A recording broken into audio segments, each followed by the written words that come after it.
Hey, I'm Bean. I'm a butterfly. I wear a yellow hat. And it's December. So happy Ninja Monkey Christmas Kwanzaa Bacon Day. That's when we celebrate Day of the Ninja, Monkey Day, National Bacon Day, and all the other popular December holidays all rolled into one. Hi-ya! Ooh, ooh, ooh. Sizzle, sizzle. Okay, anyway, thanks for coming to this month's Brain Breather. That's when you help me tell a story that helps us check in with our minds and take care of our feelings. Brain breathers are really good for when your brain feels like it's gonna explode and you just need a second to chill and figure out what's going on. Okay, so if we're gonna tell a brain breather story, we need some protagonists or main characters. And I was thinking that since we learned about coconut crabs in this month's sneak attack, those crabs with ginormous claws that have 22 times more crushing power than a lobster's. Watch my phone. Anyway, I thought one of our protagonists could be a coconut crab named... Shelly, since crabs have hard, shell-like bodies. Okay, we need one more protagonist. So, even though I'm afraid to ask, who do you think should be in our story today? Okay, so 8 of you all screamed cheese grater at the same time, which I don't even know how you're all even communicating with each other, but congratulations on being as ridiculous as possible. So our second protagonist is a cheese grater named... how about Slice, since graters slice cheese. Okay, almost ready, but first we need a setting, or someplace for the story to, happen. What if it takes place in the Mariana Trench, near the island of Guam, which we also learned about in December's sneak attack. It's actually the deepest ocean trench on Earth. Okay, so we've got our protagonists and our setting. And Shelly's gonna be making buñuelos dagu, which are these yummy yam donuts that are a special holiday treat in Guam. Okay, ready? Let's get started. Shelly the coconut crab woke up in their specially pressurized shell house at the bottom of the Mariana Trench on Christmas Eve and groaned. This is going to be the worst Christmas ever!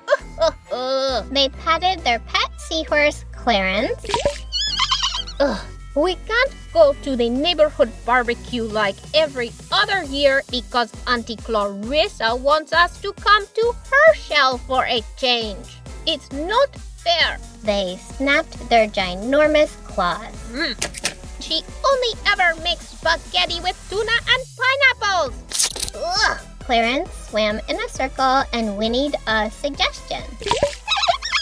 You're right. Maybe making some buñuelos dagu will cheer me up. So they scuttled into their kitchen, got the sugar, the flour, and the sweet potatoes, and started making yam donuts. Jingle shells, clap your bells, Santa wears a diaper. But instead of feeling better, every slice and stir made them feel even more upset. Great! My eyes feel like someone hooked them up to a fire hose. My little crabby belly feels like it's full of cha-chaing sea snails. And my buñuelo dough is full of boogers. Just then, Clarence whooshed over with a kelp tissue. And Shelly's best friend, Slice, the cheese grater, shuffled through the door. Whoa, Shelly, are you okay? Slice scratched their shiny metal handle. And are you making snot donuts? I was trying to make buñuelos dagu, But I can't stop thinking about having to eat Auntie Clarissa's fishy pineapple spaghetti instead of going to the holiday barbecue. Slice patted Shelly's claw. Sounds like you're feeling pretty disappointed. But, like my old Granny Steeltooth says, when life drips boogers in your donut, it's time to make a glownut instead. What's a glownut? Does it taste like fish spaghetti? No. A glownut is a special recipe for making yourself feel better. Shelly scrunched their nose. Kind of like a warm, doughy hug for your feelings? Yep, with no tuna or pineapple required.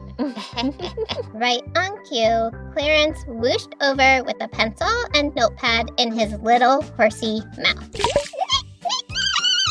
Thanks, Clarence. Let's see. Ingredient number 1. What's something that might help you feel better? Well, listening to Christmas music usually cheers me up. Perfect. I'll write it down. Okay, ingredient number 2. Let's see. Oh, I know. Snipping fresh seaweed for Clarence always calms me down. Got it. And now just one more ingredient. Well, maybe we can bring a little bit of the Christmas barbecue to Auntie Clarissa's. Shelly grinned. I could whip up some booger-free buñuelos. Great. One sec. And done. This glownut's ready to bake. So together, Shelly and Slice turned on some cheery holiday music, cut 6 bushels of seaweed for Clarence, and baked a quick batch of snot-free yam donuts.